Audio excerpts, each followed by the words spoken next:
ఎప్పుడూ నవ్వుతూ ఉండాలి, నవ్వుతూ ఉండాలి. ఎదవ కష్టాలు ఉంటూనే ఉంటాయి, ఏడుపులు ఉంటూనే ఉంటాయి, సమస్యలు ఉంటూనే ఉంటాయి. ఇంటికి ఎవరైనా వచ్చి బాగున్నారంటే బ్రహ్మాండంగా ఉన్నారు, నీకేం కావాలో చెప్పు, అంతే.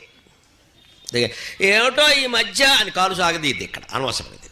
వాడు ఏం చేయలేడు మనకి ఇక్కడ. ఏదో ఏడు మొహాలు వద్దు అసలు. ఫోన్ చేసిన అంతే, నేను బాగానే ఉన్నాను.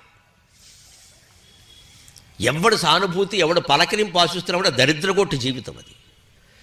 ఎదుటివాడు ఈర్ష్యపడేలా బతకాలంటే మనం సానుభూతి చూపించొద్దండి ఎవడో కూడా. అలా ఉండాలి. లైఫ్ అంటే అది, లైఫ్ అంటే అది. 1,000,000 మంది మనం చూసి ఈర్ష్యపడేలా బతకాలండి. మనం కోరుకోం, పడితే పడినాయి, వాడి కర్మ. అంత వైభవంగా ఉంటాం. ఉన్నా లేకపోయినా అడిగితే నేను అలాగే ఉన్నా, నీకేం కావాలో చెప్పంటాం. చెప్పొద్దు, మన కష్టాలు ఎవరికి చెప్పొద్దు, మన దుఃఖాలు ఎవరికి చెప్పొద్దు. పూజా మందిరంలో అమ్మవారు ఉంది, మనం ఉన్నాం ఇక్కడ, చెప్పుకుంటామండి. అంత బాధగా ఉంటే నాటకం ఆడక్కల. నిజంగా కష్టం ఉంది, నిజంగా దుఃఖం ఉంది, భగవంతుడు తీర్చాలి కానీ ఈ పెద్ద మనుషులు ఎవరైనా తీరుస్తారా?